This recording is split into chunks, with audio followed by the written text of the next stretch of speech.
Okay, so this video is about the causes and consequences of forced migration and internal displacement, and also case studies to support these topics. Okay, so definition. So forced migration is the involuntary or coerced movement of people away from their home or home region.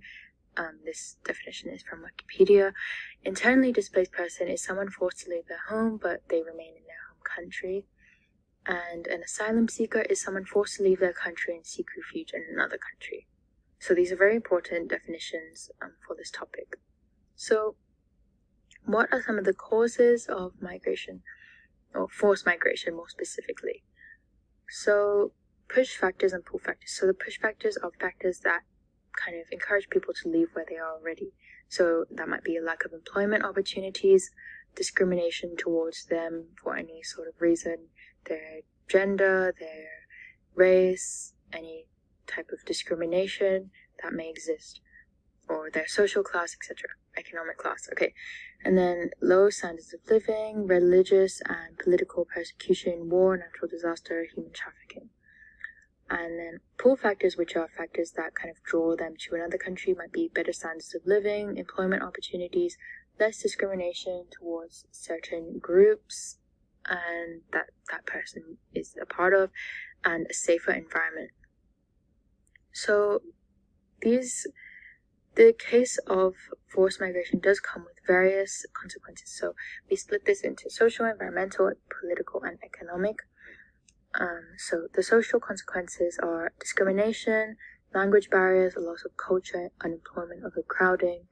Environmental, strain on resources such as the water supply, pollution increases, political, pressure on governments to deal with, all of these people migrating, possibly overpopulation, tensions between groups of different ideologies, different characteristics, different beliefs, costs of monitoring the migration, and economic is a strain on employment because of a lot of people and maybe not enough jobs. It may also boost employment because it provides a larger workforce, of course, and maybe it allows the low-skill jobs to be filled in some cases, but also might allow the kind of higher jobs in maybe a rare case. Okay, and then redirecting government expenditure can be kind of controversial because rather than spending on healthcare and things like that, they may have to spend on infrastructure for these migrants and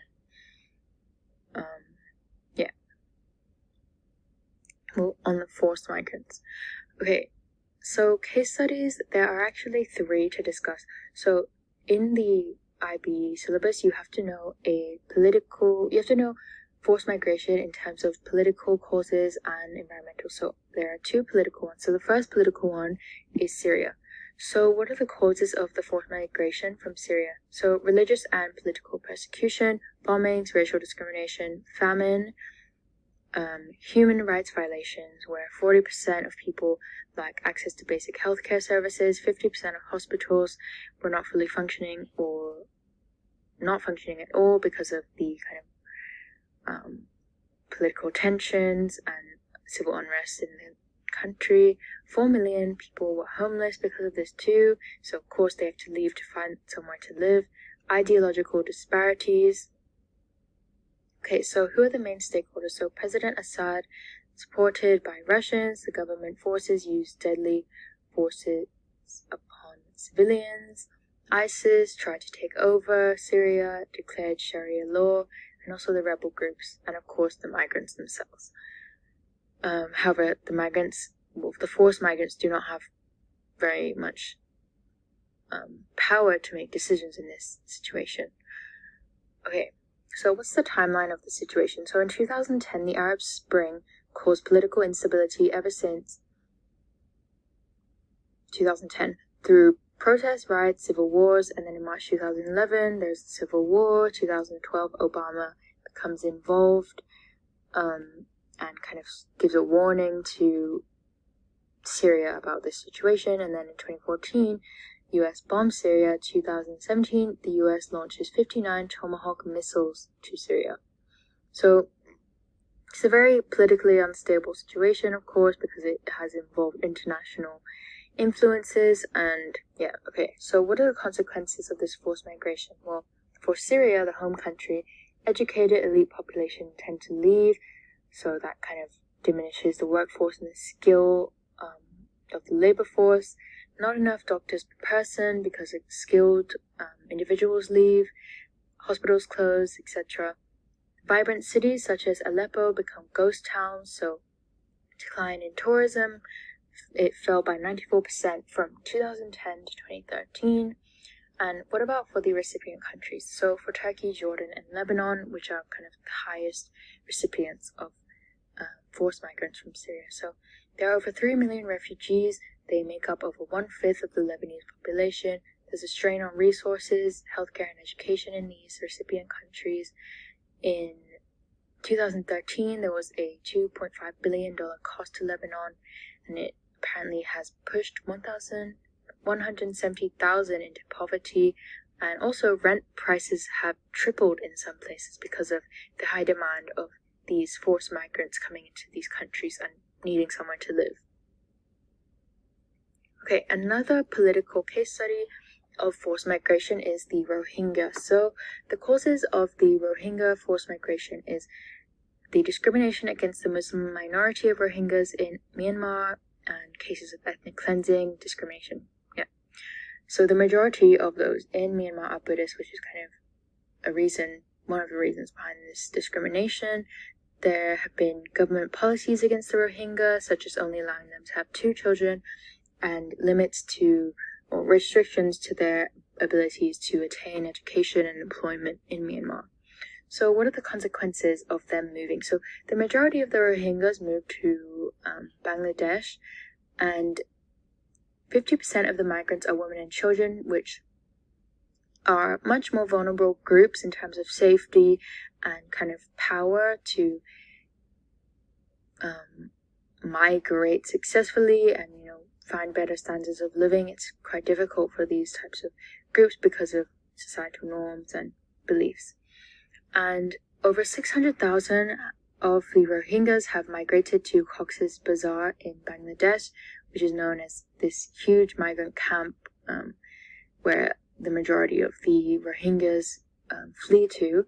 And this has led to increased disease such as diphtheria and 75% increases in migrant camps with very poor conditions, and fall in tourism, air pollution in areas such as Ukiah, nearby, or in Cox's Bazar. And there's also cases of child trafficking and issues with drugs too. So finally, we need to know one environmental situation of forced migration. So here we're going to consider Niger. So the background is it's in the Sahel region. There's 20 million people as a part of its population. It's one of the poorest countries. It has a GNI of $390 per capita, HDI of 40, which is quite low. Okay, so what are the causes of this forced migration?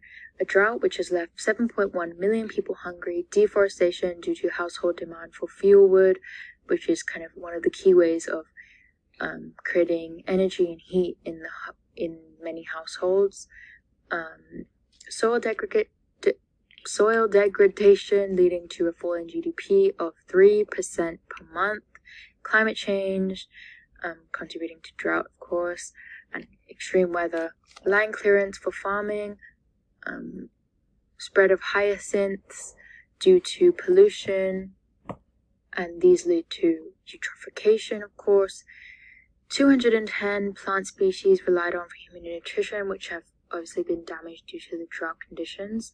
Okay, so what are the consequences of this migration? So a lot of the migrants go to Libya and Jordan in particular. So there's been a fall in tourism in Agadez in Niger, which obviously leads to loss of economic growth, loss of young male populations to find work in Libya and Jordan, which because of the societal standards, they tend to be more educated, so the skill of the workforce falls and the incomes fall overall. shrinking of Lake Chad, leading to 2.7 million to flee. And this has also led to food insecurity because this lake, Lake Chad, has reduced from 15,400 kilometers squared to 1,350 kilometers squared, and this is a very crucial lake for the water supply of Niger.